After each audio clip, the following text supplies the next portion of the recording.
Los primeros usos de control motor pues nos podemos remitir a 1950, por ahí, donde había estudios donde hablaban, por ejemplo, pues, el papel de la médula espinal o el papel del cerebelo en el control motor.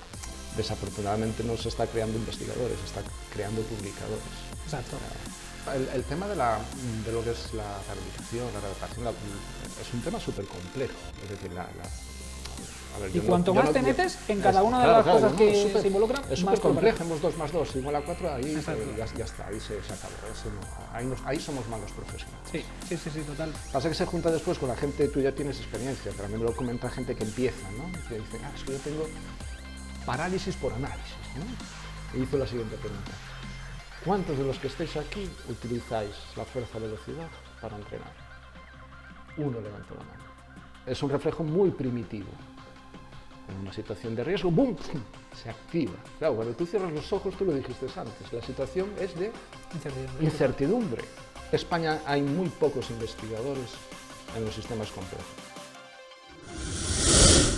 Este es el podcast de ProMovimiento. Muy buenas, tenemos una nueva charla de ProMovimiento y en esta, en concreto, me hace tremenda ilusión tener al invitado que tenemos por aquí. Es a una persona que tengo como referente, luego vais a saber por qué. Y sin más, vamos a iniciar el reconocimiento con unas preguntitas rápidas para contextualizarte. Bueno, nombre completo.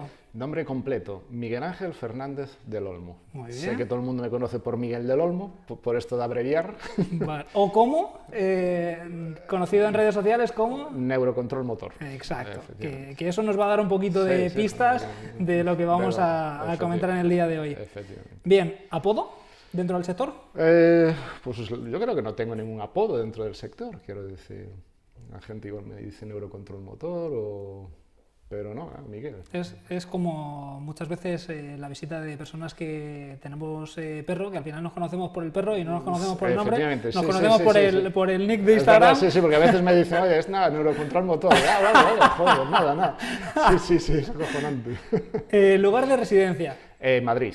Y además madrileño de cuna, con el acento que hemos estado comentando. Sí, totalmente. No, soy natural de Pontevedra, evidentemente, y me vine por razones motivadas en el 2018. Para una universidad nueva, una facultad nueva de Ciencias del Deporte de la Rey Juan Carlos. Llevaba 25 años en la Universidad de Coruña y en la facultad en el INEF de Coruña. Bueno, eso... Y tenía ganas de cambio. Lo vamos a abordar bastante ahora porque quiero que nos contextualices bien todo el desarrollo profesional.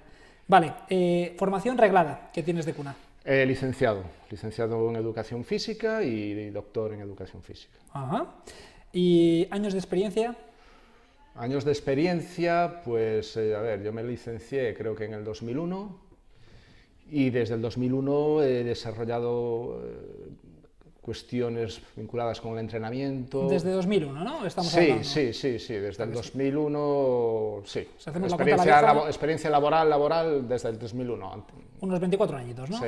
Que se dice pronto la cosa. Efectivamente.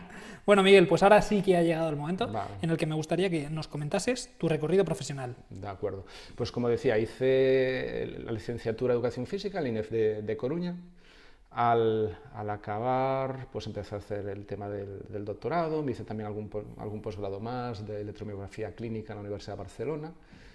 Y después del doctorado, paralelamente, cuando hacía el doctorado, empecé a trabajar de readaptador junto con Carlos Lalín en el Deportivo de La Coruña. Digamos que fuimos, yo no sé si fuimos los primeros readaptadores. ¿Por qué año fue ese, más o menos? Pues fue el año que ganamos la Liga del Depor. Hostia, es verdad que el Depor ganó alguna liga. Efectivamente, entonces fue ese año. Sí. Ahí yo creo que fue Rafa Martín Acero, que era profesor de allí del INEF, pues bueno, nos habló con Carlos y conmigo para empezar a hacer trabajo de readaptación, ¿no? Que por aquel entonces no tenía lo que es el reconocimiento que tiene hoy, era algo relativamente nuevo, ¿no? Y entonces estuvimos allí, yo estuve un año, ese año que ganamos la Liga, pero yo estaba compatibilizando también ya con clases en el INEF y con los estudios de doctorado. Y entonces yo lo dejé porque necesitaba de mucha dedicación horaria y llevé la preparación física de un grupo del equipo de hockey patines del liceo, que es de división de honor, aunque el hockey, digamos, es un deporte un poquito, bueno, pues marginal, digamos que era... Entendiéndolo bien. Efectivamente, quiero decir... Que tiene mucha menos cota de efectivamente, público. exacto. Entonces, pues bueno, era la élite, ¿no? Y estuve ahí 2 años de preparador físico, pero después ya me quería dedicar a la investigación solamente, es lo que realmente me motivaba. Y de ahí hice una primera estancia de 4 meses en la Universidad de Michigan, en Ann Arbor, en el departamento de kinesiología, y después ya me fui 2 años al Instituto de Neurología, al departamento de neurociencia motora, allí en Londres.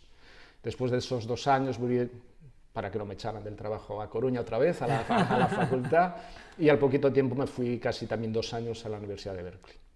Desde aquella volví otra vez y bueno, y ya anduve de aquí para allá. No fueron estancias, bueno, pues en China, en Israel, no fueron estancias tan largas, ¿no?, de tantos años, pero básicamente fue eso. Después estuve ya en la Universidad de La Coruña hasta el 2018, como os comentaba antes, que me apetecía cambiar de aires y me vine para la Universidad Rey Juan Carlos en el 2018 y desde aquella pues estoy aquí, ¿no? Eso es más o menos...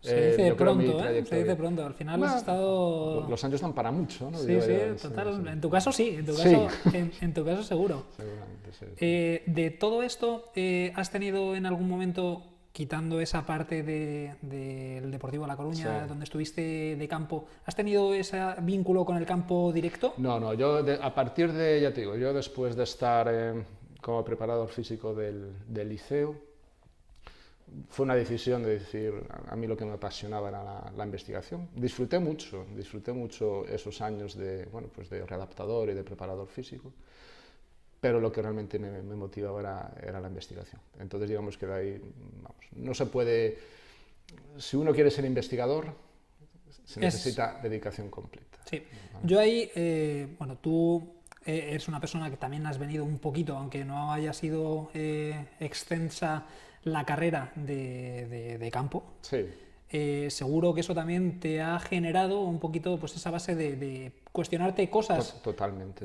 empíricas de práctica y poder llevarlas al campo de la investigación. Totalmente. A ver, yo vengo del atletismo, ¿no? Es decir, el atletismo creo que es un deporte que te hace reflexionar mucho sobre lo que es la preparación física, ¿no? Entonces, yo venía del mundo del atletismo y después, claro, siempre estuve vinculado al entrenamiento, pues llamando a algún atleta, pero quizás no durante años, ¿no?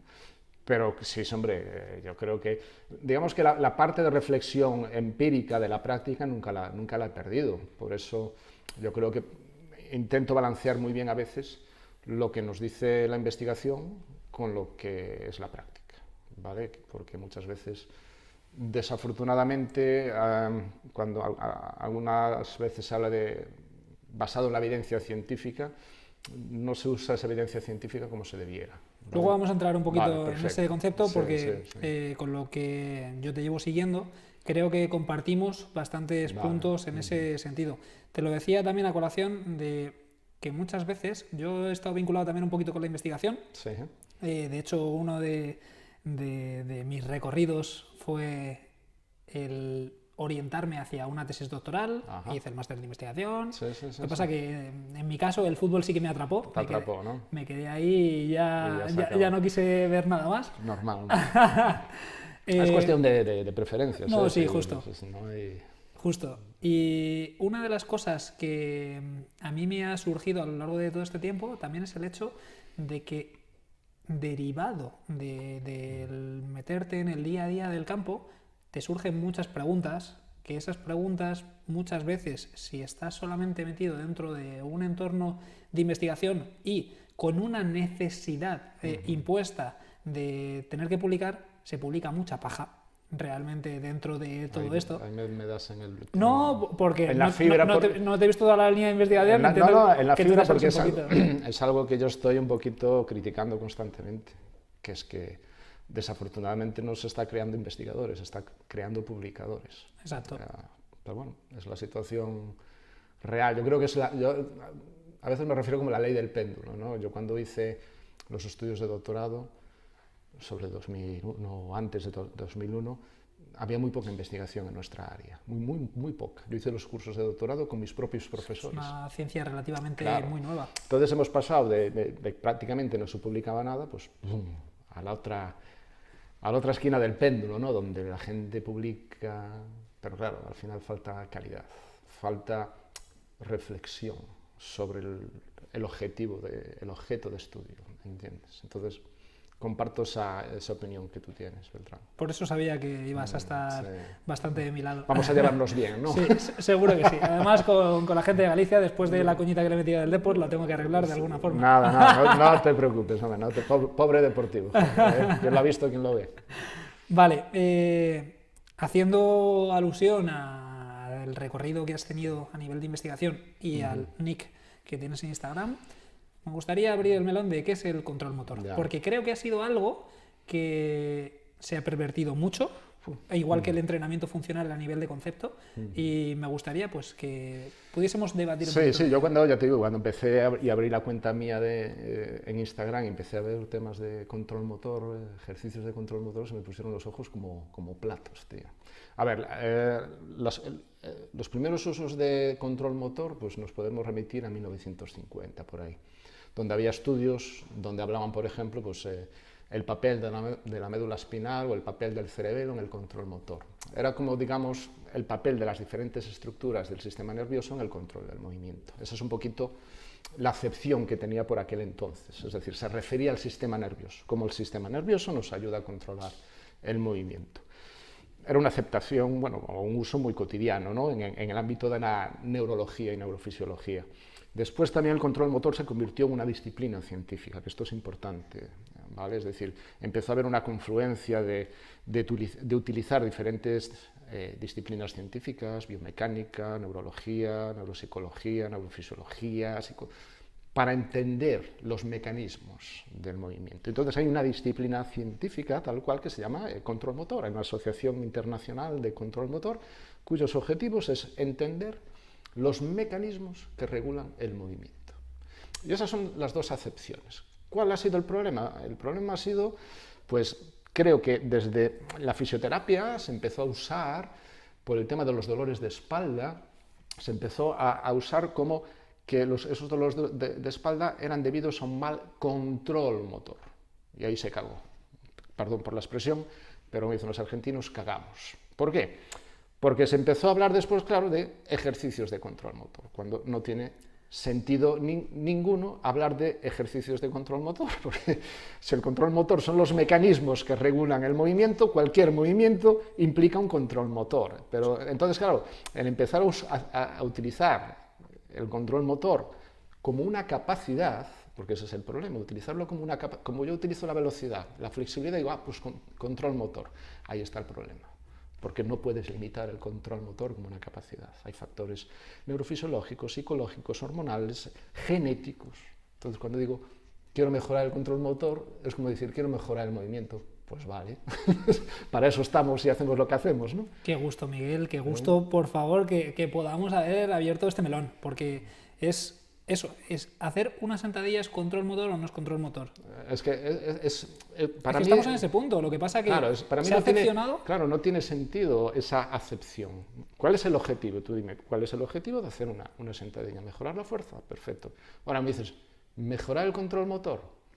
Y digo, pues hombre, joder, claro que lo vas a mejorar.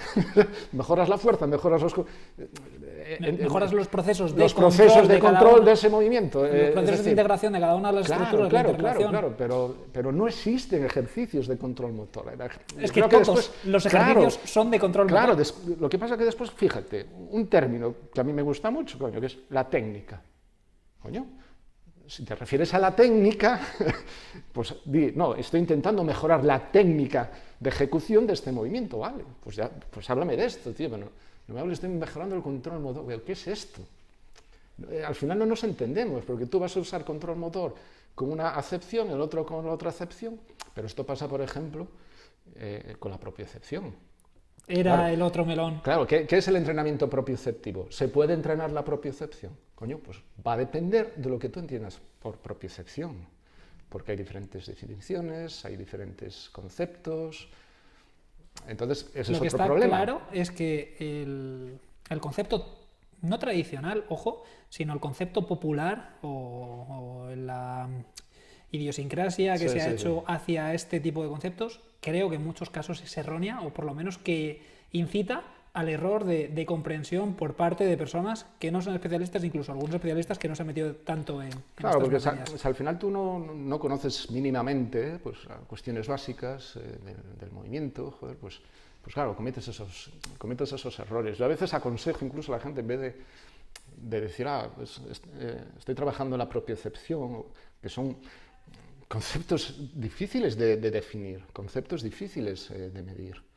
Pues dime cuál es el objetivo que estás haciendo. ¿Qué estás buscando? Sistemas que están involucrados. Pues, exacto, mejorar pues la fuerza de los peroneos, mejorar la reacción. Vale, háblame de eso, en esos términos, porque en esos términos nos entendemos. Pero si tú me dices que yo estoy mejorando, estoy trabajando en la propiocepción, es como si no me dijeras nada, tío, porque es que no sé a qué te refieres por propiocepción. Percepción del ángulo articular, percepción de la tensión. Justo. Entonces es muy complicado. Entonces la ambigüedad de esos términos, yo creo que a veces en el ámbito y en la vida real, en la práctica, no ayudan el hacer un uso de esos términos así de manera tan ambigua. Estoy 100% de acuerdo. Y al final el control motor creo que se ha encasillado en ese tipo de ejercicios muy analíticos sobre un complejo articular diana. Eso no tiene para mí sentido.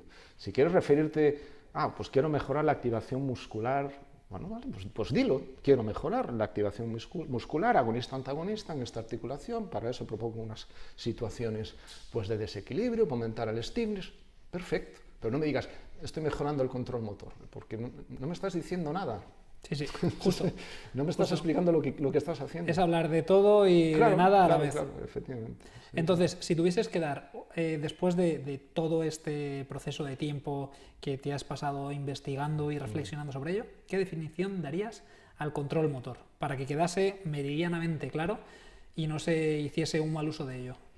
A ver, el problema de dar una definición... como buen gallego ya me empiezas a dar No. A ver, ya te digo, el control motor puede ser el control nervioso del movimiento, pero no sería correcto. Yo al final me curo en salud y digo, mira, el control motor es una disciplina científica que intenta entender los mecanismos de control del movimiento. Para mí eso es lo que es el control motor. ¿Que tú lo quieres sacar de la parte de disciplina científica? Pues pues el control motor es como el sistema nervioso controla el movimiento. Pero claro, eso es ser muy reduccionista, porque es atribuir todo al sistema nervioso, cuando hay un sistema musculoesquelético, hormonal, genético, emocional... Vale. Que aunque luego el órgano, el sistema orquesta sea el sistema nervioso, porque integra todos los estímulos relacionados con cada uno de estos sistemas. Está todo modulado. Y de hecho, nosotros cuando hacemos estudios en el ámbito del control motor, pues intentamos controlar un montón de variables. Yo he hecho estudios incluso con genética para ver si un polimorfismo que tienes tú de un gen del BDNF te permite aprender un movimiento más rápido o más lento. Bueno, pues eso es estudiar el control motor, hacer un análisis genético, joder. Sí. Vale. Es lo que yo trato de defender también con esto, es el hecho de que apoyarnos en otras disciplinas nos ayuda a complementar de una forma muchísimo más vasta los conocimientos que podemos tener de alguna área en concreta. Y es un poquito el objeto que tengo con todo esto, y es el hecho de aunar diferentes profesionales con diferentes especialidades que nos ayude a, oye, mira, nos vamos a sentar para hablar de este tema, expónme tu punto de vista, te expongo el mío y vamos a tratar de tender puentes. No, es que además el movimiento es súper complejo como para poder explicarlo desde una disciplina únicamente. Me explico. Y he dicho antes que me hacía especial ilusión que tú estuvieses por aquí, porque esa disciplina que creo que me ha abierto un nuevo cajón, que me ha ayudado a reflexionar y a dar soluciones sobre ciertos procesos que me estaban pasando, es la neurociencia. Y cuando me crucé con tu libro hace ya unos cuantos añitos, que luego lo comentaremos, fue el dar pie también un poquito a todos estos procesos. Yo ya venía de una dinámica de haberme introducido en los conceptos de neurociencia, el ver que una tendinopatía ya no solamente son los isométricos, sino que hay muchos procesos de inhibición, de facilitación que se dan ahí, y es el hecho de que si no entiendes esos fundamentos, te vas a quedar en la superficie de los abordajes, te vas a quedar en protocolos, y yo siempre he sido de salirme de protocolos y tratar de ir un poquito hacia la raíz de cada una de estas cuestiones. Sí, fíjate, tú piensas que yo cuando empecé a hacer, yo hice la tesis doctoral con temas de ejercicio y Parkinson, ¿vale? Entonces, claro, cuando yo me enfrenté a esa situación y empecé a buscar a formarme y tal, me di cuenta que en el mundo anglosajón había una asignatura que era control motor. En Estados Unidos, en Reino Unido, donde era todo neurofisiología, cosas así. Y al final coincido contigo, porque al final me empezó a leer y digo, hostia, pero esto es lo que me está explicando un montón de las dudas que tengo. Entonces a mí, claro, me llamaban los demonios, digo, joder, ¿y esto cómo es posible que no lo tengamos en nuestra formación? Que tampoco lo tienen los fisios. Y entonces lo cambiamos, cuando se elaboró el libro blanco del grado, se puso el control motor como asignatura obligatoria. Porque estaba aprendizaje y desarrollo motor. Estaba aprendizaje y desarrollo motor, pero no estaba el control motor. Entonces dijimos, no, aquí tiene que ser una asignatura obligatoria, tiene que ser el control motor. Es verdad que después, en función de la facultad en la que estás, la aproximación es muy diferente porque son muchas disciplinas las que luego la abordan. Exacto, el pero al menos conductor de todo eso, que es el profesor, exacto, tiene su punto de vista determinado. Efectivamente, pero al menos que esté ahí, porque, insisto, para mí ha sido una de las disciplinas que más dudas me ha aclarado. No más solucionado, por supuesto. Bueno, y todas mis dudas, otras pero tantas, ha sido de las que más me te habrá solucionado y te habrá generado otra serie de preguntas. Por supuesto. Y es que yo, después de haber entendido más o menos desde el punto de vista qué es el control motor, entiendes cómo una persona puede llegar a integrar un movimiento, y a partir de saber cómo esa persona integra los movimientos, puedes utilizar una misma intervención que tú vayas a utilizar a nivel de ejercicios, pero planteada de una forma diferente para que esa persona lo asimile de una forma mejor y más rápida.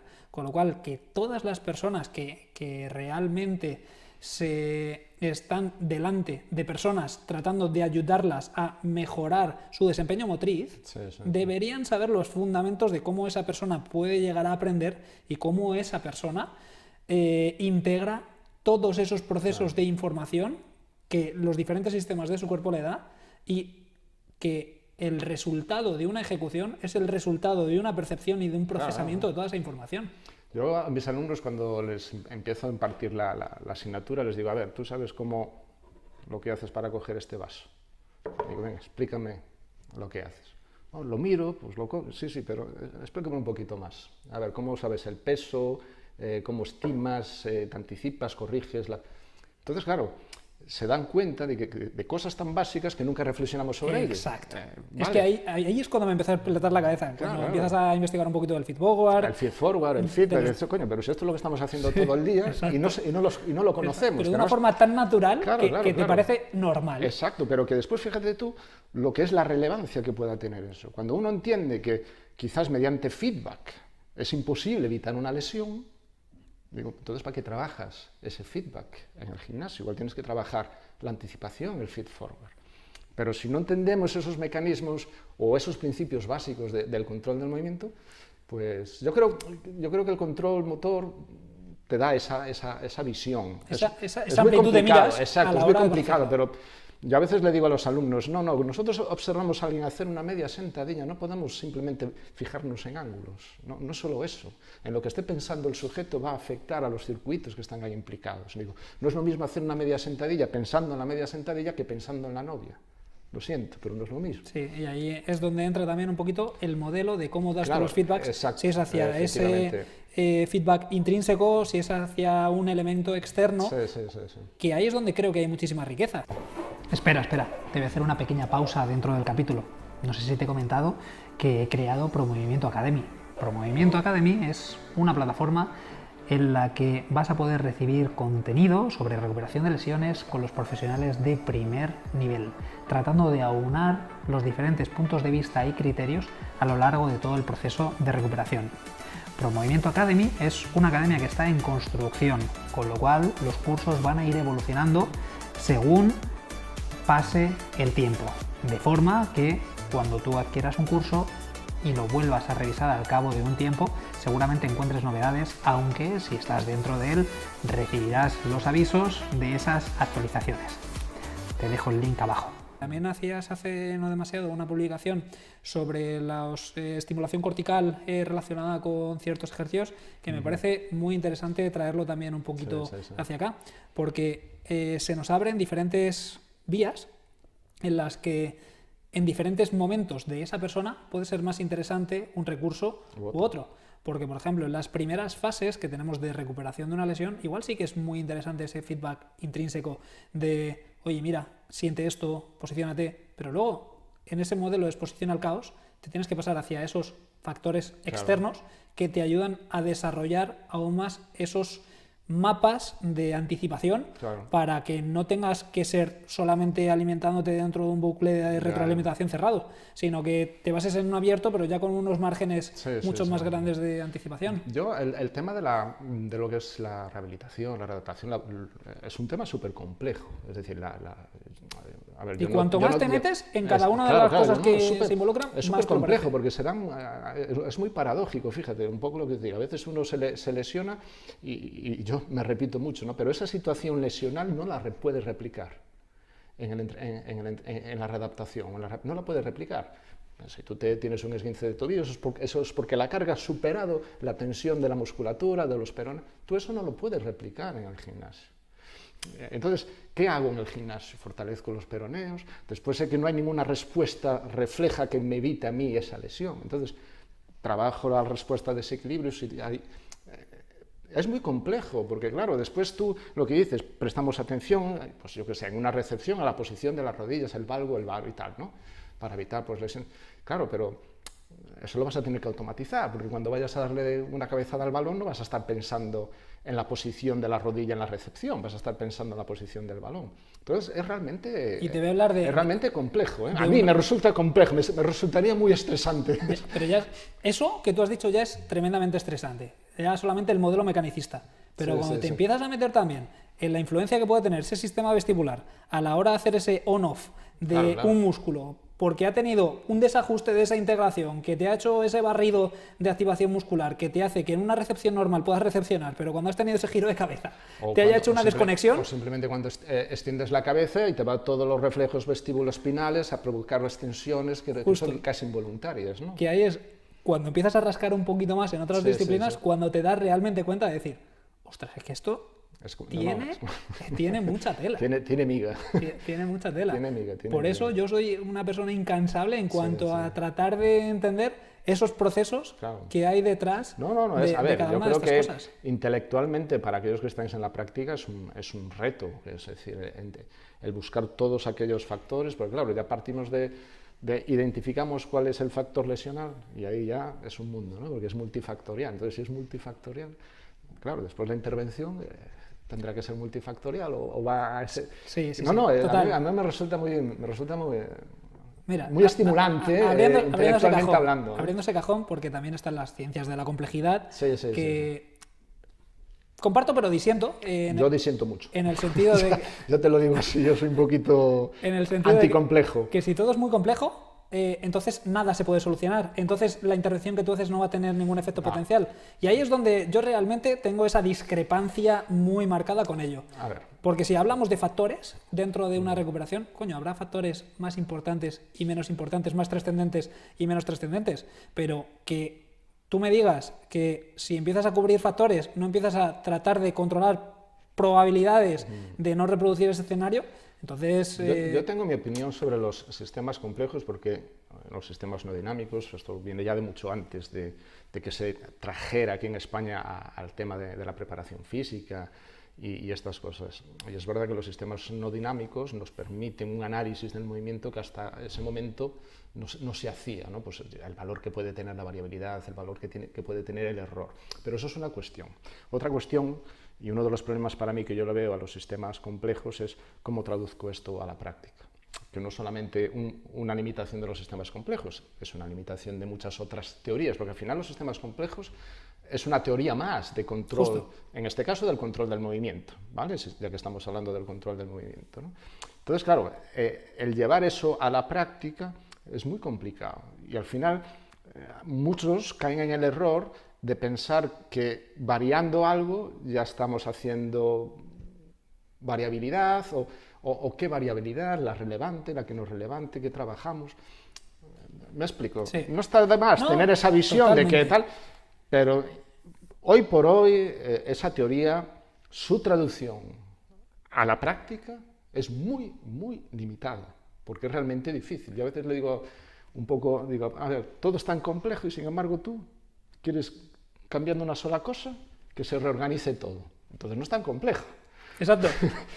Si solo cambiando una cosa se reorganiza todo, Eso ¿no? es. Quiero decir, Que luego cada organismo va a responder de una forma diferente sí, a cómo tú cambias esa cosa. Y disculpa, pero muchas veces la gente, aquí en España hay muy pocos investigadores en los sistemas complejos. Uno de ellos es Francis, de la Universidad de Elche, que yo, para mí creo que es de los pocos investigadores que hay en España que estudian los sistemas complejos en el ámbito del entrenamiento y estas cosas. El resto han cogido libros, les parecen muy sexy y especulan, pero especular es gratis. Me explico, y después van dando por ahí lecciones de que lo estás haciendo mal. No, hombre, no, hay que ser menos arrogante.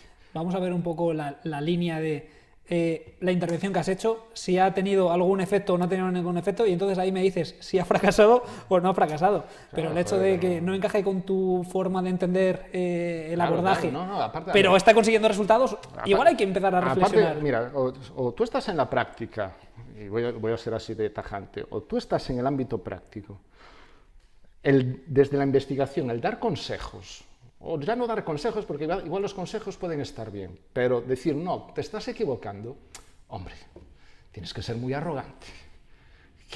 Incluso si eres investigador, tienes que ser muy arrogante para decirle a este tío que lo que está haciendo está mal.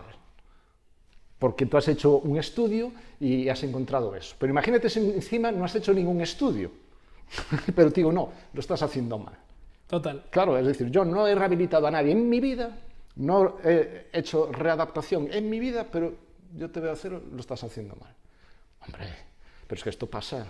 Sí, sí. Está pasando en España. Sí, sí. Y compañeros nuestros graduados que te ponen de referentes a personas que nunca han estado en la práctica, que ponen en su currículum asesores de... Porque eso de poner asesor de tales es muy bueno, ¿eh? Te mido un salto vertical, soy asesor de los Chicago Bulls, ya. Eso se lleva mucho en lo nuestro, ¿sabes? El ser asesor, ¿no? Dices tú, venga... Creadores de contenido ahora mismo. Exacto. Me gusta que nos hayamos metido un poquito al barro. A veces soy muy pasional, como puedes ver. No, pero siempre me ha ofendido porque yo he estado en la práctica y he estado, sobre todo, en mi carrera profesional en la investigación. Y yo sé las limitaciones que hay, joder, de transferir lo que uno investiga a la práctica. Y que sobre todo también, porque tienes mucha experiencia y habrás cambiado o modulado un poquito tu forma de entender todo, porque sí que es cierto que cuando somos más jóvenes nos puede un poquito más ese instinto de esto es lo absoluto, totalmente. Pero empiezas a relativizar con el paso de los años y dicen que la juventud es una enfermedad que se cura con el tiempo. la edad, ¿no? Pues sí. Por ahí hemos pasado todos, tío. Sí. Vale, pues mira, una de las cuestiones que has mencionado, de las diferentes estancias dentro de esos complejos interdisciplinares, me gustaría saber cómo eso ha ayudado a modular un poquito tu forma de entender el movimiento, de entender el control motor, de entender esa realidad asociada. A ver, a mí siempre me ha apasionado entender los mecanismos. Sobre todo también el hecho de la interdisciplinidad. Sí, totalmente. Que seguramente metió un patinazo. Mira, no, está bien. A ver, yo me fui a Londres, había hecho un posgrado de electromiografía clínica en la Universidad de Barcelona, y después me fui a Londres a un instituto de neurología. Eran todos neurólogos menos yo, prácticamente, ¿vale? Y ahí estudiamos con estimulación magnética transcraneal, circuitos, metíamos agujas para pinchar neuronas, hacíamos las de Dios en que... Que te voy a preguntar luego por ello. Era, para mí fueron los 2 mejores años de mi vida a nivel investigador, porque hicimos un grupo de gente, investigadores, fue una pasada lo que es la experiencia, ¿no? Pero me di cuenta que, a pesar de seguir profundizando en neurofisiología, me di cuenta que había preguntas que aún no me las podía contestar. Entonces aproveché que mi mujer estaba en la Universidad de Berkeley, bueno, aún no era mi mujer, pero estaba en la Universidad de Berkeley, y entonces hizo otra estancia allí de un par de años en el departamento de psicología. sobre todo es neurociencia cognitiva, que me parecía muy interesante también para combinar, intentar ver el movimiento desde otras disciplinas, ¿no? Entonces, en la neurociencia cognitiva todavía se le da mucho valor al tema de la neurociencia, ¿no? Pero después de todos esos años y madurando, y a pesar de que sigo siendo un apasionado de la neurofisiología, sí que me doy cuenta que si yo estuviera en el ámbito de la práctica, quizás lo que más me aportaría sería la parte conductual, dicho de otro modo, no los mecanismos, sino el resultado de lo que yo estoy haciendo. ¿Okay? Entonces, todo lo que es la parte conductual, que eso lo lleva más... Termina de aterrizarlo. Sí, la parte conductual me refiero es no fijarme tanto, si yo te doy una instrucción, ¿okay? Y el resultado de esa instrucción es que tú ahora haces el movimiento de esa manera, para mí eso es lo importante. El resultado de esa instrucción, no lo que está haciendo tu corteza. ¿Me explico? Sí. Porque es muy difícil ver lo que está haciendo tu corteza. Y que puede que cada una de las cortezas actúe de una Claro, forma pero yo diferente. si te doy esa instrucción y esa instrucción me provoca ese comportamiento y después se lo hago al otro, después se lo hago al otro, o sea, y veo que puede haber variabilidad o variedad entre las respuestas, pero veo que es algo común a todo eso, eso es lo que es importante, lo comportamental. Es realmente lo que nos puede dar mucha información, ¿vale? Sin olvidarnos de lo otro. Pero yo si estuviera en el ámbito de la práctica, es donde pondría mi énfasis. Y yo si tuviera que volver otra vez a hacer todo este recorrido investigador, me hubiera enfocado mucho más toda la parte conductual. Toda la parte conductual. A mí todo el apartado de los feedbacks o de las instrucciones ha sido algo que siempre me ha generado bastante interés, porque reflexionando, después de empezar a ver un poquito todas estas líneas de neurociencia, dices, es una neuromodulación, que ahora está tan en boga con el tema de la neuromodulación percutánea, etc.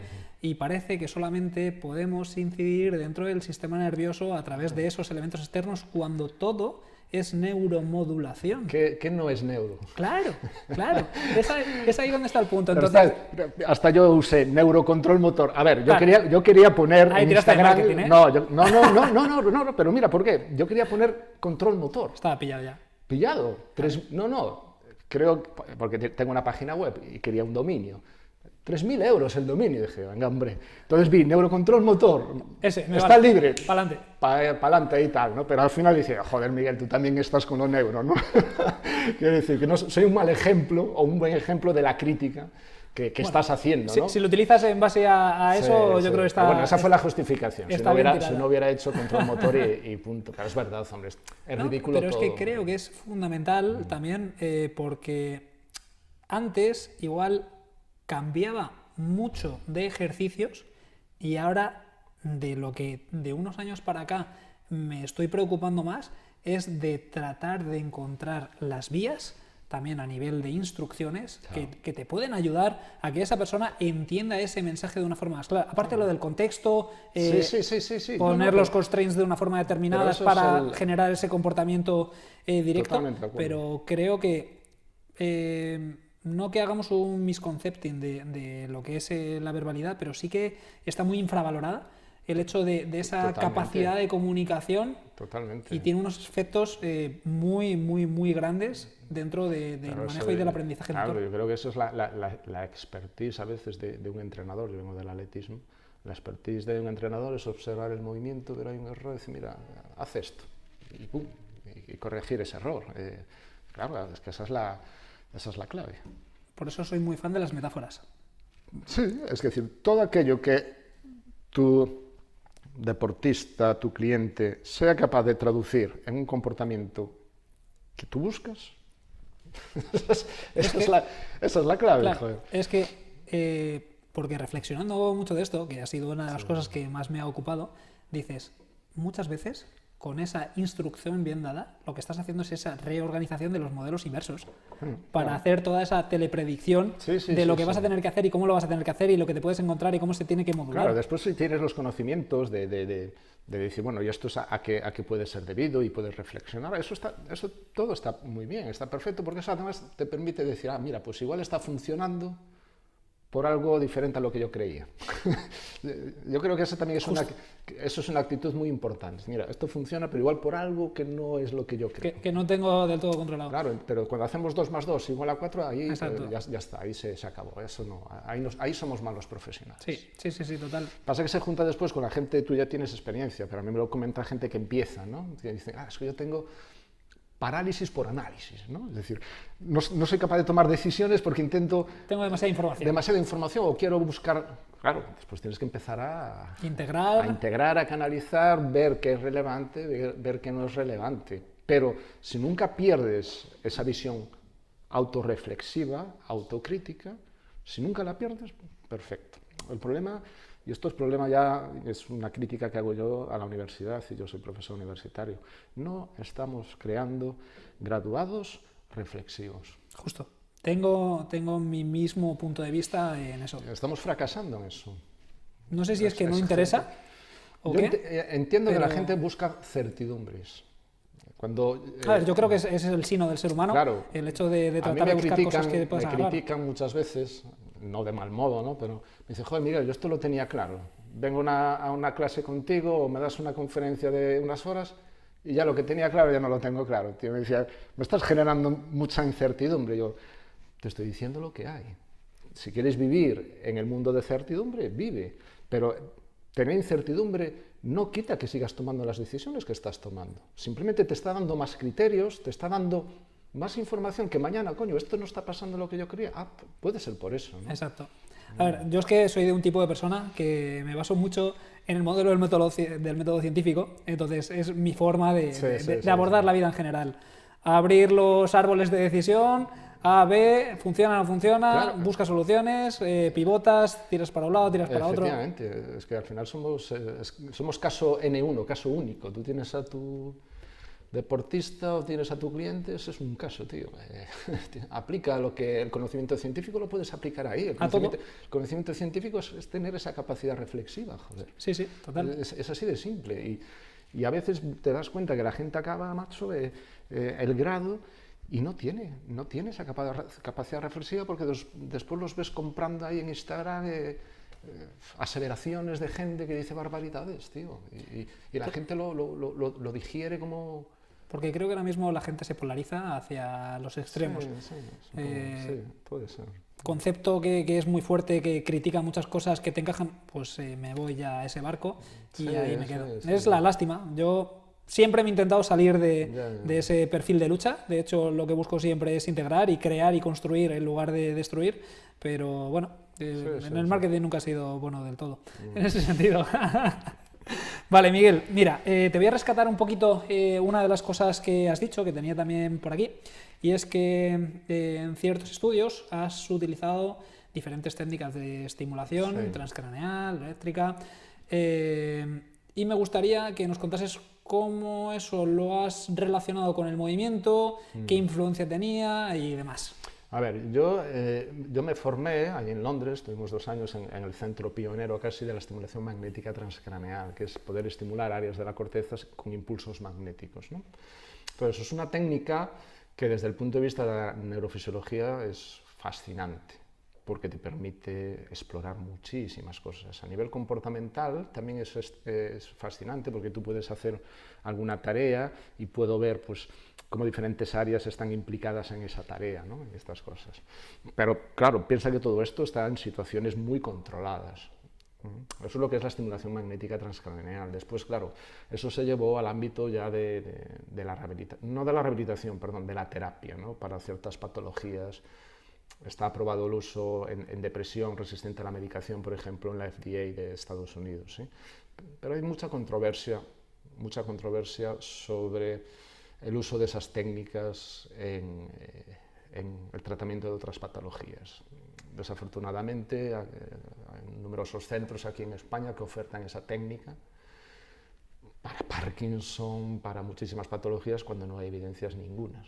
¿Okay? Pero bueno, eso ya va a la ética del animal, como digo yo. Y después otra técnica que se ha popularizado mucho es la estimulación transcraneal por corriente directa, que es colocar 2 electrodos y pasar una pequeña corriente eléctrica. Y se ha popularizado mucho una porque es teóricamente fácil de aplicar es relativamente barata, la estimulación magnética es mucha pasta, pero esto es relativamente barato.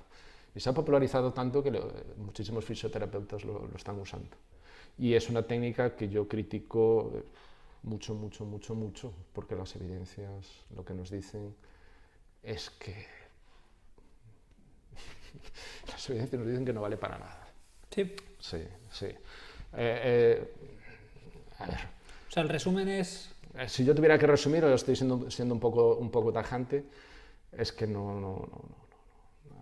La mayoría de los estudios que se hacen son estudios sesgados, con poca muestra, son estudios metodológicamente con muy pocos sujetos. ¿Qué pasa? Claro, después haces metaanálisis y, como digo yo, los metaanálisis puedes encontrar dos metaanálisis con conclusiones diferentes sobre el mismo objeto de estudio, ¿no? El problema de esa técnica es que, una, es barata, dos, te da un plus, parece que estás haciendo algo, porque es que lo están aplicando para todo, dolor de rodilla, rehabilitación, se está aplicando para todo, no tiene sentido absolutamente ninguno. Entonces, claro, ¿qué pasa? Hay un consenso de expertos donde te ponen cómo utilizarlo para esto, cómo utilizarlo para tal, una serie de pautas clínicas. Claro, pero vas al final del artículo ese y te pone, tío, en un párrafo que, bueno, todavía no se sabe si hay efectos clínicos en estas... Entonces te dice, tipo de recomendación tipo A, para esto puedes usarlo. Después pones a ver un poquito todo. Es todo... Desde mi punto de vista es todo marketing barato, tío. Desgraciadamente uno se cree que los científicos son las personas más éticas y morales del mundo, y no, es un colectivo social como muchos otros. Y hemos hablado lo de antes, el tema de la necesidad como muchos otros, de publicar. Y a veces la industria va por delante de las evidencias científicas, que es lo que está pasando con la TDCS, es lo que está pasando con la estimulación magnética transcraneal. O va para aquí, parece que aquí vas a hacer algo y tal, ¿no? Pero si aún hay discusiones si realmente llega algo de corriente eléctrica a la corteza con la técnica de la estimulación transcraneal por corriente directa. Yo creé una red nacional con psicólogos, con fisioterapeutas, para aproximarnos al problema. Obtuve financiación, pero no la renové. No la renové porque la gente aprovechó esa red para vender sus cursos, tío. Me venía uno y se ponía a vender cursos de formación diciendo, hostia, pero no estamos... aquí no estamos para eso, tú. Estamos para realmente ver si esto funciona o no funciona.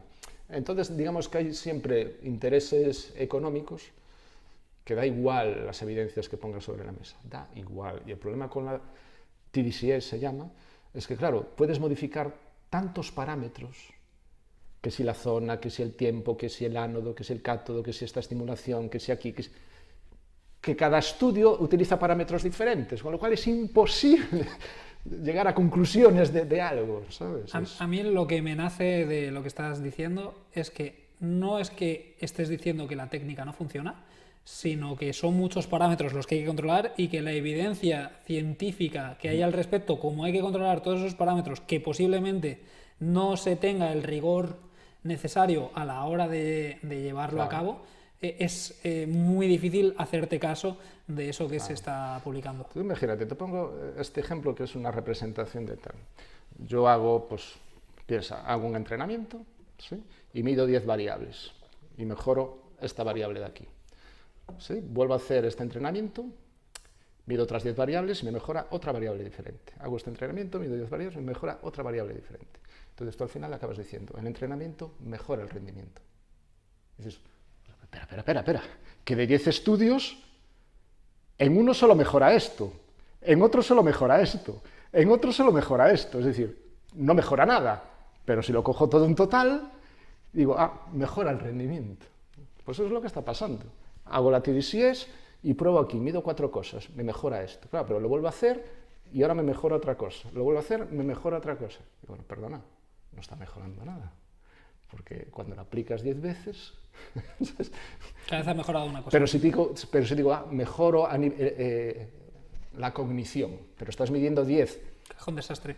10 funciones ejecutivas. Cada vez que lo haces te funciona una diferente. No estás mejorando.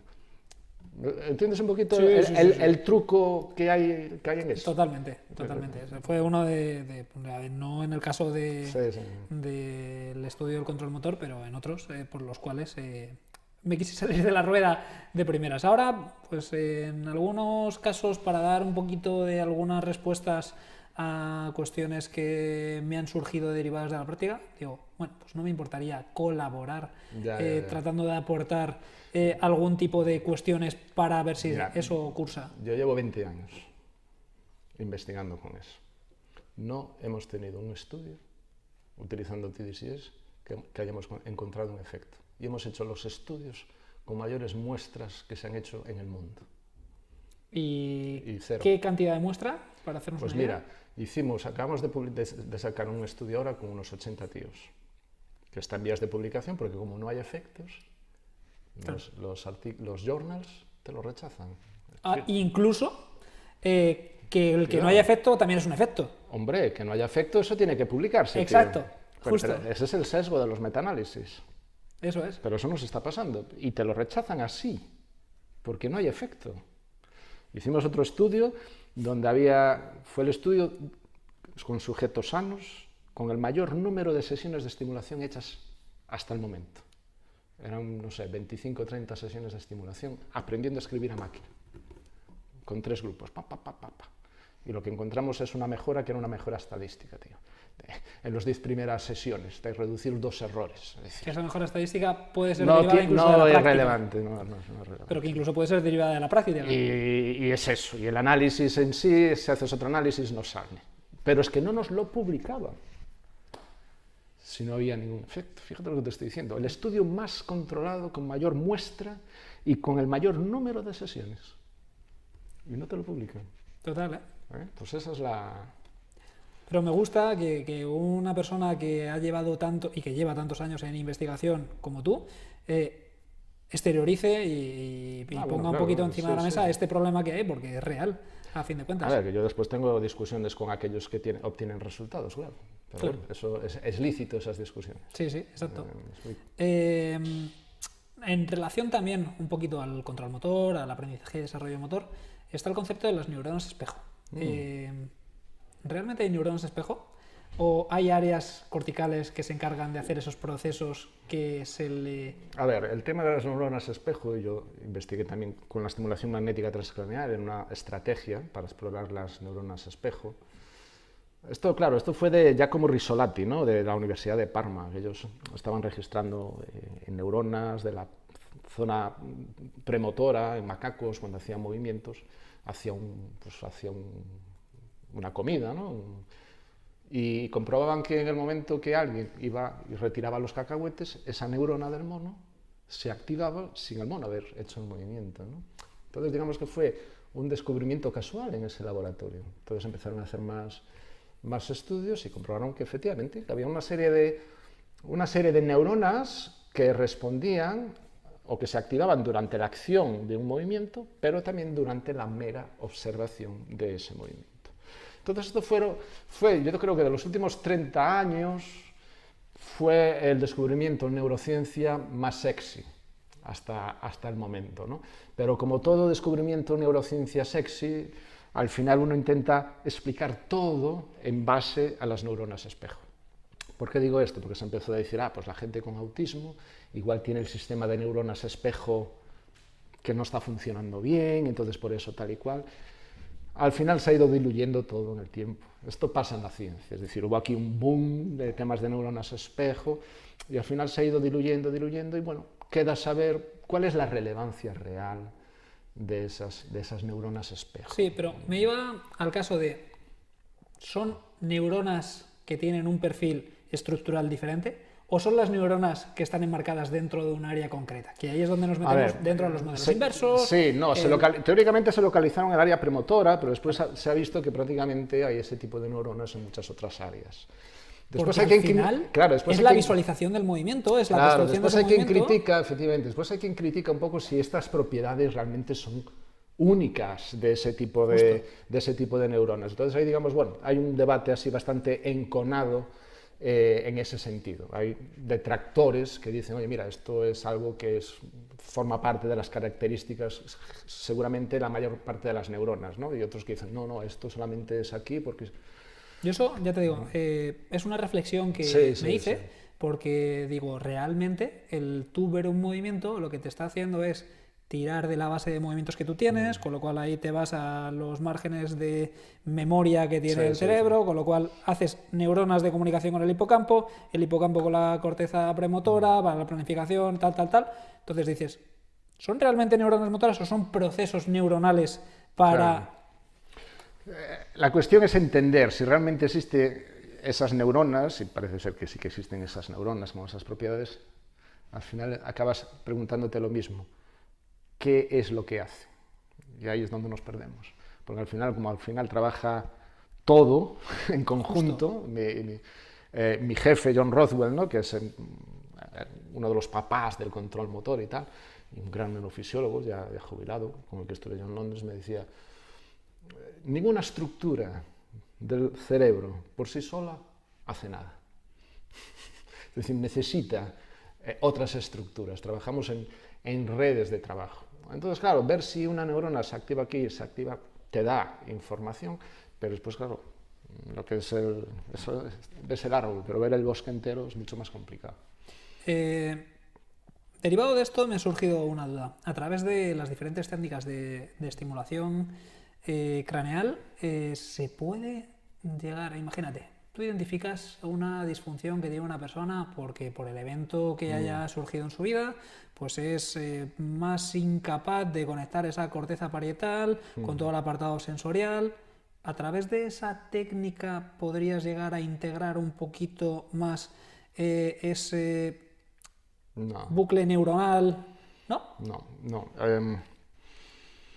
Vamos a ver, esa es la base un poquito... Sí, como medio de, pues, simplificándolo mucho, el darle al interruptor para que pase la corriente y a partir de ahí empieces a integrar. Esto es un poquito, a ver, cuando tú aplicas la estimulación magnética transcranial, lo que ocurrió es que se hicieron unos estudios donde si tú la aplicas a una frecuencia determinada, sobre una zona, a una intensidad determinada, pues se veía que después de esa estimulación había un periodo de tiempo pequeño donde esa zona ahora estaba más excitada o estaba más inhibida, más apagada. ¿Okay? Esa fue la base, la justificación lógica para empezar a utilizar la TMS como tratamiento en algunas patologías, por ejemplo, a nivel de la depresión. Pues aquí hay una hiperactivación, yo te inhibo esta zona y a ver qué pasa, a ver si mejoras. ¿Okay? Esa es la justificación. Lo curioso de todo esto es que esos estudios originales no se han replicado, no se han replicado, es decir, estos estudios originales que mostraban que tras la estimulación había un momento, un periodo de excitación, no se replican. Entonces, claro, esa justificación se pierde, ¿no? Y entonces, ¿cómo sigue funcionando? ¿O cuál es el mecanismo por el que funciona eso? A mí me hace pensar si realmente funciona, porque con la TMS hay un problema, que es el efecto placebo. El efecto placebo tú no eres capaz de evocarlo tan bien como con una pastilla. Entonces, cuando aprobaron la TMS para el tratamiento de depresión en Estados Unidos, el primer intento se hizo comparando la efectividad de la TMS con un tratamiento que era eficaz para la depresión. Y ahí se falló. La TMS no logró llegar ahí y no se aprobó. Pero hay otro mecanismo, que es que el efecto del tratamiento tiene que ser superior al efecto placebo. ¿Qué pasa? Cuando tu medicación, el efecto placebo en la medicación está en un 30%, es decir, un 30% de los sujetos mejoran por el efecto placebo. Con la TMS, en esos estudios, el efecto placebo estaba en un 15%, es decir, mejoraban menos por el efecto placebo, con lo cual el efecto real aumentaba. Dicho de otro modo, era muy difícil hacer el efecto placebo. Ya. ¿Ves un poquito la Sí, trampa? sí. Entonces, claro, hay muchos críticos, muchos médicos e instituciones independientes médicas en Estados Unidos que critican el que se utilice aún la TMS para depresión. Fíjate lo que te estoy diciendo. ¿Vale? Entonces, claro, para otras cuestiones es complicado, porque aparte incluso, fíjate, incluso pensando que eso pudieras modularlo, que tú pudieras bajar la excitabilidad, claro, eso dura un periodo de tiempo.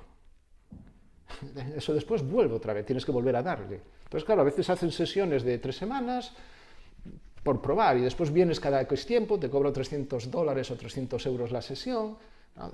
Sin saber si va a funcionar a largo plazo. Yo pongo siempre el mismo ejemplo. Tú, un paciente de Parkinson, que le han puesto un electrodo dentro del cerebro, que da descargas eléctricas, porque hay una estructura del cerebro que no puede dar esas descargas eléctricas. Entonces yo le meto ese electrodo. Ese electrodo está todo el día descargando. Y el paciente, si tenía temblor, con ese electrodo, por ejemplo, no tiene temblor. Pero yo apago el electrodo y en cuestión de segundos empieza el temblor. Y el tío ha estado con eso igual durante semanas, durante meses. Es decir, no se produce un cambio neuroplástico. Claro. Entonces, si esto funciona, lo tendrías que estar aplicando constantemente, porque no hay un efecto que se mantenga en el tiempo. Es como lo veo yo. Pasa, claro, a ver, yo no soy médico, entonces me vendrán ahora. Pero yo te voy a decir otra cosa más. Mira, yo he dado cursos de formación de estimulación magnética transcraneal a neurólogos, a psiquiatras, a gente de fisioterapia, CAFIDES, psicólogos. Eran cursos donde venían todos mezclados. Y ponía las evidencias científicas y mi crítica hacia el tratamiento terapéutico de esta técnica. Pues los psiquiatras que estaban en ese curso y los neurólogos eran los más reacios a recibir esa información. Porque les tiras dogmas, al final. Porque tenían ya los aparatos. Ah, amigo, eso también es importante. No solamente los dogmas, sino el dinerete que te gastas en un bicho así que... Tenían los aparatos. ¿Que cuánto puede estar el precio de ese...? 40 o 50.000 euros. Que no es poca broma. No es poca broma. Entonces, claro, tú compras eso y que te diga yo que... que espero que tengas garantía de evolución. Fíjate, aprobado por la FDA en Estados Unidos está para la depresión y no sé si es para el dolor en fibromialgia, no lo sé. Pero aquí se está aplicando para todas las patologías, incluso para autismo. Mira, utilizando un poquito el pie que has dado con el Parkinson y basándonos un poquito en la tesis que hiciste respecto de él, me gustaría, porque cada vez está habiendo una mayor corriente de aplicación de conceptos relacionados con la estimulación rítmica auditiva, y me gustaría un poquito que nos comentases el cómo influía esa aplicación de esa técnica en concreta en los pacientes con Parkinson y sí. A ver, punto de vista. En los pacientes de Parkinson ocurre una cosa muy curiosa. Lo que está estropeado, dañado, es una estructura en los ganglios basales que se encarga del control, y esto es importante, del control automático del movimiento. Sobre todo los movimientos que son secuenciales, como la marcha, ¿vale? El control es muy automático, tú no pones atención. Bueno, pues los ganglios basales, digamos que se encargan de ese control automático. Bueno, pues eso es precisamente lo que está dañado en estos pacientes de Parkinson. Entonces, claro, en el momento que eso falla, la marcha, por ejemplo, se deteriora muchísimo. Ahora, si tú le pones tiras de colores en el suelo, ¿sí? Un paciente que no es capaz ya de dar un paso, vas a ver que empieza a pisar las tiras de colores sin problema. Si a alguno de estos pacientes tú le dices, mira, anda a este ritmo, y vas a ver que es capaz de andar a este ritmo.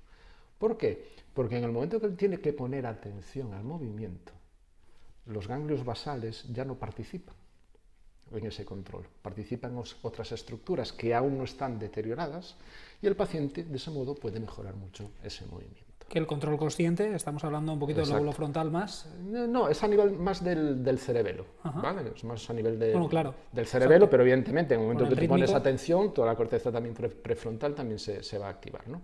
Entonces, los estudios pioneros de esto, y esto es importante decirlo, porque ahora hay gente por ahí que lo está publicando como si ellos lo hubieran descubierto. Estos son ya del año, no sé, 80, de Michael Taut, un tío de la Universidad de Colorado, que lo que hacía era colocarles música con un sonido muy marcado y hacía a los pacientes andar en diferentes semanas, a diferentes velocidades, y comprobaba que después había una mejora en la marcha de estos pacientes. Yo la tesis que hice, que tiene unas limitaciones metodológicas importantes, ¿vale? También hicimos una tomografía por emisión de positrones para ver qué cambios ocurrían en el cerebro de esos pacientes. Es decir, esos pacientes mejoraban su movimiento, y lo que observamos, pero insisto, hay muchas limitaciones metodológicas, lo que observamos eran pues, cambios a nivel del cerebelo, seguramente para compensar la acción de los ganglios basales. Exacto. Desafortunadamente, bueno, pues no se han hecho muchos estudios. Estoy hablando de un estudio que se hizo en el 2001 y se publicó en el 2005, pero no se han hecho, desafortunadamente, estudios donde se explore esos mecanismos. Yo no creo que sea tanto una neuroplasticidad como tal, aunque sí, puede ser, sino que, bueno, ahora yo soy de los que piensa que al final la estructura está creada, las comunicaciones entre las zonas están creadas, y tú lo que puedes hacer con el ejercicio es reforzar, hacer más sensibles algunas de estas que antes no eran tan sensibles. Más eso que quizás generar nuevas neuronas y generar nuevas sinapsis. Sí, no, me voy al hecho de que otras estructuras asuman funciones para que compensen la función de las que no están trabajando. Exacto. Si estás escuchando este podcast, te está gustando y crees que podría aportar valor a otros profesionales, por favor, suscríbete, que no cuesta nada, dale a 5 estrellas y compárteselo a un buen amigo que le puedas alegrar el día. Vale, uno de los últimos cajones que vamos a utilizar de este apartado técnico que me ha encantado y ha sido muy extenso es para hablar sobre la neurofisiología de la fuerza. Y como lo hemos introducido antes, me gustaría que también para la gente que nos está escuchando nos dieses unas recomendaciones basadas en tu criterio para mejorar el desempeño de la fuerza basado pues, en el elemento o el uso de estas herramientas. A ver, ¿de estas herramientas dices de los estimuladores? O de... No. Como puede ser también pues, los elementos externos que nos dan una imagen de velocidad, estimulaciones rítmicas, etcétera. Lo que puede tener mayor influencia o no a la hora de esto. Vale, sí, porque se publicó mucho cuestiones de la utilización del metrónomo, a veces para... Sí, justo. Eso es una tontería. No, el metrónomo no tiene... Sí, yo me sorprendió cuando lo vi por ahí publicado, la utilización del metrónomo, porque el metrónomo activaba más a nivel cortical. También del cerebelo. Claro, pero la cuestión de eso no es... A ver, aquí ha habido una misconcepción que ahora yo creo que la estamos corrigiendo. Lo primero hay que hacer también, hay que poner las cartas sobre la mesa, ¿vale? Lo que sabemos de la aportación del sistema nervioso al entrenamiento de fuerza es muy poco. Y es muy poco, primero, por la limitación que hemos tenido en las técnicas para explorar lo que pasa en el sistema nervioso, y segundo, porque la mayoría de los estudios se reducen a cuestión de 8 semanas. Así que, lo siento, pero no es lo mismo un tío que lleva entrenando un año fuerza que un tío que entrena 8 semanas. No es lo mismo, ¿vale? Entonces, fíjate que aún hay discusiones entre expertos de si hay adaptaciones nerviosas a largo plazo o no las hay.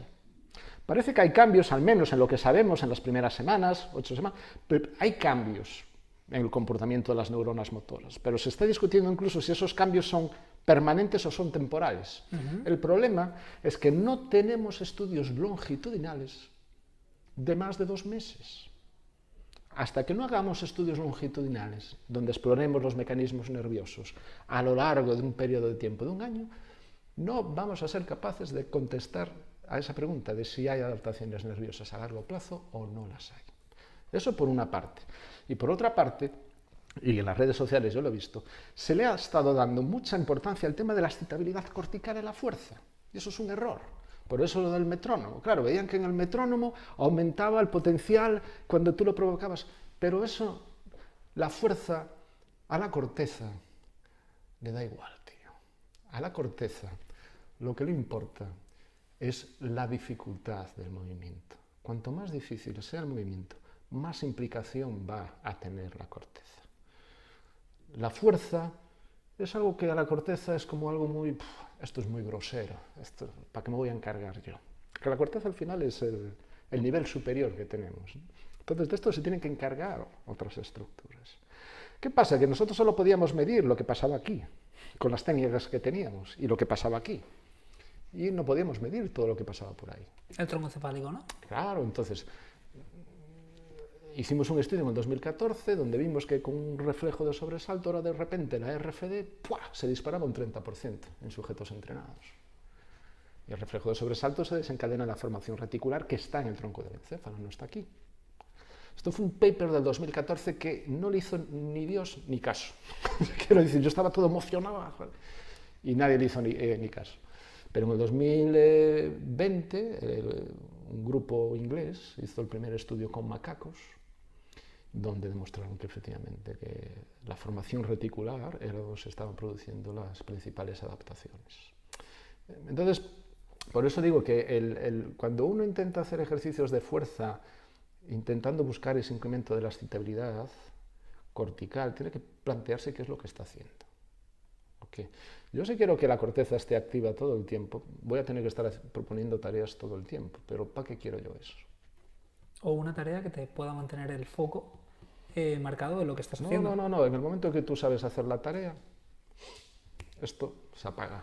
No te voy a por la corteza, o sea, no quiero basarlo exclusivamente vale. en la estimulación de la corteza, sino estrategias que nos puedan ayudar a optimizar el desempeño de la fuerza. Sí.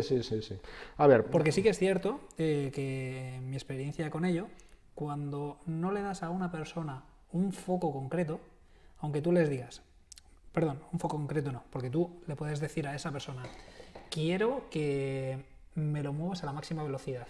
Vale, pero esa máxima velocidad se queda ahí y esa persona ejecuta de una forma determinada. Sin embargo, si a esa persona le dices, quiero que me lo muevas a la máxima velocidad, pero aparte le estás midiendo con un encoder y dentro de ese encoder le dices, quiero que me lo muevas por encima de esta variable de metros por segundo. Cambia radicalmente. Vale, perfecto. Tú lo que me estás diciendo es tener una herramienta que te permite tener a ti un feedback un conocimiento de los resultados muy bueno para... Sí, hombre, eso es una... Yo creo que el tema del encoder es una muy buena herramienta, pero fíjate tú, estuvimos en una red de fuerza en la que participo, estuvimos en Granada, no sé si fue hace 2 años, y Pallarés, un profesor de allí de Murcia, hizo una observación muy curiosa, que dijo, de los que estáis aquí, el 90% de los artículos publicados sobre fuerza-velocidad, estáis aquí los autores. Es decir, de todos los que están aquí se publica el 90% de los artículos internacionales sobre fuerza y velocidad. E hizo la siguiente pregunta. ¿Cuántos de los que estáis aquí utilizáis la fuerza-velocidad para entrenar? Uno levantó la mano. ¿Para entrenar ellos o para entrenar Para entrenar a gente? Uno levantó la mano. ¿Vale? Quiero decir, está bien, tienes ese parámetro. Ahora. Has metido un batacazo enorme a yo no lo metí, lo metió él, ¿eh? Solamente has traído para acá. No, lo metió él. Pero es un ejemplo, es decir, una cuestión, claro, tú eres entrenador de atletismo, ¿ok? Yo no sé cuántos entrenadores de atletismo entrenan con un encoder, ¿ok? No sé si me explico. Sí. Y al final volvemos otra vez a lo mismo, es decir, ¿durante cuánto tiempo esta gente está entrenando en los estudios con un encoder? ¿Durante cuánto tiempo? ¿Un tío que llevas tú años con él? Sí, no, pero en este caso concreto sí que me parece un elemento, porque la mayoría de las personas que entrenan no son profesionales. Y aun siendo profesionales, pues en el caso concreto del fútbol, imagínate, su foco no es mejorar la sentadilla. La sentadilla es un medio para. Entonces, no sé si es por esa falta de motivación con cansancio o porque me ha pasado con otros perfiles de persona que cuando se pone a movilizar cargas no saben movilizarlas rápidas. Claro. Y no sabes por qué no sabes movilizarlas rápidas, porque dices tú, muévela rápido, la estoy moviendo rápido y se está moviendo pues como si se estuviese levantando una silla con artrosis. No, pero Beltrán, que yo no niego que sea una herramienta interesante, Y creo porque tú le estás dando una aplicación, y dices, no, quiero que lo mueva rápido, le estoy poniendo este feedback y así logro que lo mueva rápido. Un atleta te lo va a mover rápido sin el feedback. Pero bueno, eso es la herramienta concreta para... Bueno, pues eso también es una selección natural, que los que están arriba son los que se mueven rápido. No, pero quiero decir es que al final hay que diferenciar. Me refiero que eso es una herramienta para mejorarlo in situ la velocidad dentro de una sesión. Pero me voy más hacia si hay ahora mismo evidenciados ciertas herramientas para aumentar el desempeño de fuerza. Ojo, que eso es lo que me parece un poquito más complejo. Que yo sepa, herramientas como cuáles, ¿tienes alguna en la cabeza? Como el uso de, pues, del encoder o de estimulaciones que se hacen de alguna otra forma. No, yo lo desconozco, fíjate. Pongo ejemplos, por ejemplo, fuerza máxima. Fuerza máxima, todo el mundo es capaz de hacer la fuerza máxima, no hay nada que, un poquito entrenado ya es capaz de llegar a tu fuerza máxima. Bueno, todo el mundo tiene su fuerza máxima. Exacto. Sí, pero cuidado, porque durante mucho tiempo se creyó que teníamos una reserva de fuerza. Vale. Que decíamos, yo estoy en una situación de estrés o no soy capaz Lo de que llegar siempre se habla de Mentira. No vas a poder levantar 500 kilos no, aunque tengas a tu madre no. Puede haber un déficit de activación voluntaria de un 3-5%, fíjate tú. Es decir, eso lo sabemos de una manera muy sencilla. Tú te pones a hacer fuerza máxima.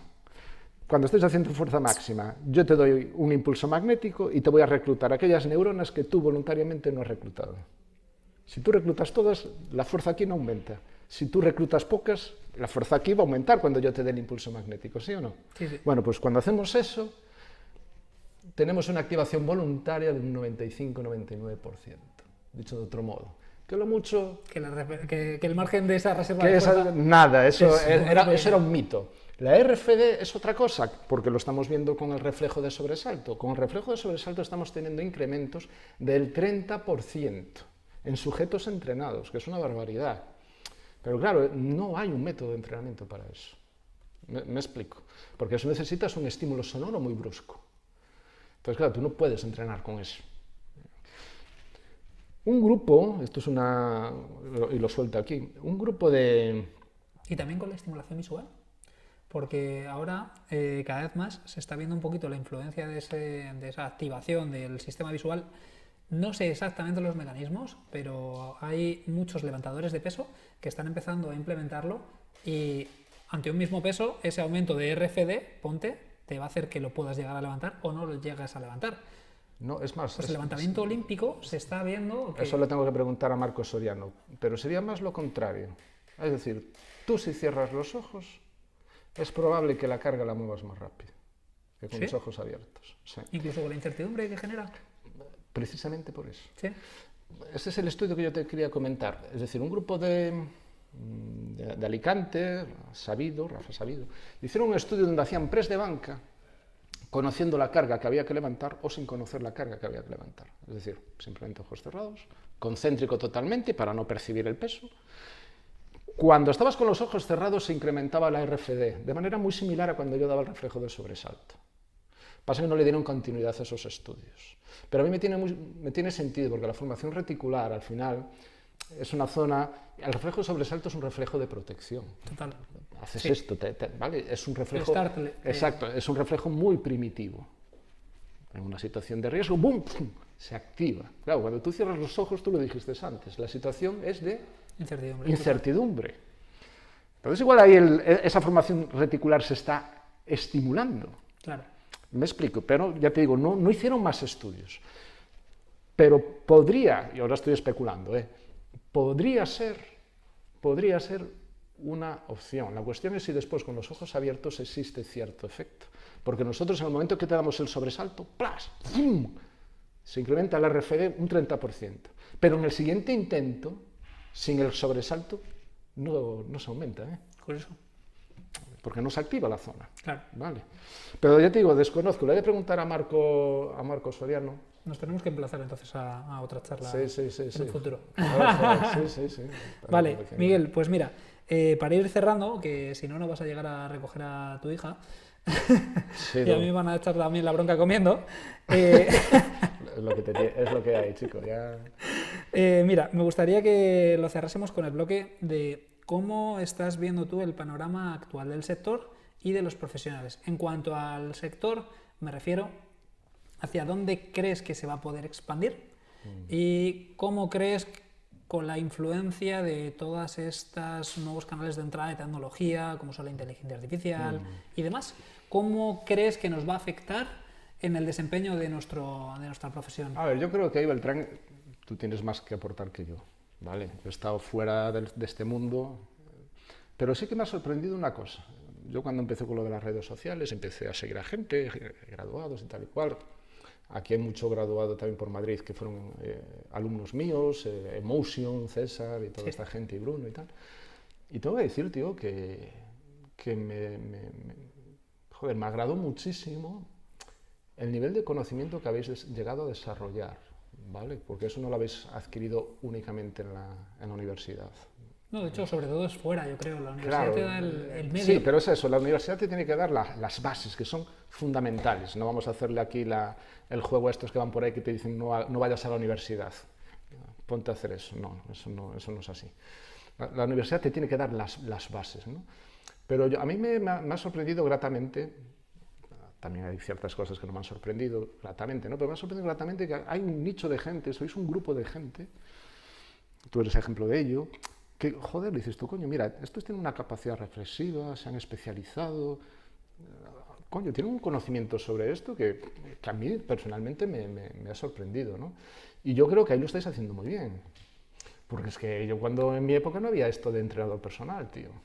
Tú ibas al gimnasio y el tío que estaba ahí te tenía que hacer las rutinas gratis. Y habitualmente era el machaca, exacto. que estaba con bastante bíceps. De aquella, no sé, te estoy hablando del año 2000, pues igual 2010, tío. No había 2010, igual. ¿no?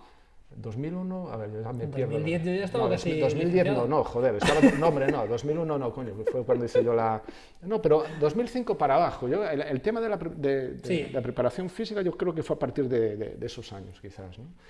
Y la verdad que a mí me ha sorprendido gratamente ver eso, que habéis, joder, obtenido un conocimiento y en ese sentido yo creo que vais a seguir progresando en eso, ¿no?